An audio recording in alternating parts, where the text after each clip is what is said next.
If you take a look at all the companies that Elon Musk has founded, you will realize that each of them is trying to solve the most competitive problem of its industry. In fact, every company exists because it's trying to solve a certain problem. But the problems that Elon Musk is trying to solve seems far more fascinating than others, and that led me to the question, how does Elon Musk solve the problem? Why and how did he came with the idea of starting a rocket company or building electrical cars and so on and so forth? And after doing some research, thankfully I have an answer. Elon Musk uses a pretty different strategy when he targets a problem, and that's exactly what we'll be talking about in this video. And you can use the same strategy to solve any other problem, and who knows, you might become the next Elon Musk. So let's jump in. When Musk sold his share at PayPal, he ended up with around $180 million. That's a lot of money. So Musk wanted to achieve his childhood dream of turning humanity into multi-planetary species. In 2002, he started looking for a rocket, and after visiting number of aerospace manufacturers all around the world, Musk discovered that rockets aren't as cheap as he thought. A single rocket would cost him at least $65 million. In fact, he wasn't even taken seriously in some of these countries. I mean, the idea of colonizing Mars seems crazy even today. How do you think people would have reacted 16 years ago?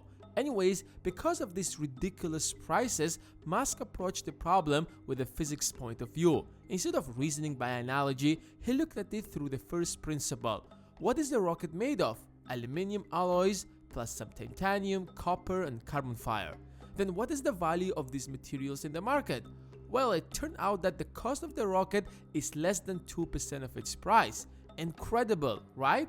So instead of trying to pay $60 or $70 million for a single rocket, Musk decided to build the rocket himself, and that's exactly how SpaceX was born.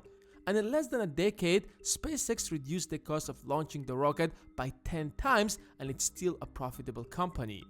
But the question is, what is the first principle? Usually when we solve a problem, we approach it with preconceptions that we have already gained over our lifetime. When we think about rockets, for example, we think about super expensive and complicated machines that only can be created by the governments. But when scientists solve a problem, they cannot assume anything. They have to put aside all of their preconceptions and only focus on the facts. They start with questions such as, what are we absolutely sure about?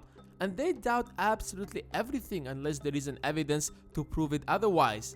In the case of SpaceX, for example, the idea that rockets are expensive to build was just an assumption. Since they are sold for ridiculous prices and only done by governments, naturally people would think like that. So when Musk left aside all of his preconceptions and only focused on the facts, he saw the naked truth of the real cost of the rockets, which turned him into a billionaire. And if you look at Tesla, you will find that Musk used the exact same approach. In fact, he tried to teach us all to think like him using the first principle when it comes to electrical cars. People used to think that electrical cars are boring and not as fast as gasoline cars. So instead of trying to build an affordable electrical car that people would be able to buy, he threw that idea into the garbage and built a super expensive electrical sport car to prove to the world that the idea that electrical cars can't compete with gasoline cars is simply an assumption and not a fact. And this car proves it because it can go from 0 to 100 in less than 4 seconds, faster than almost any other car on the planet.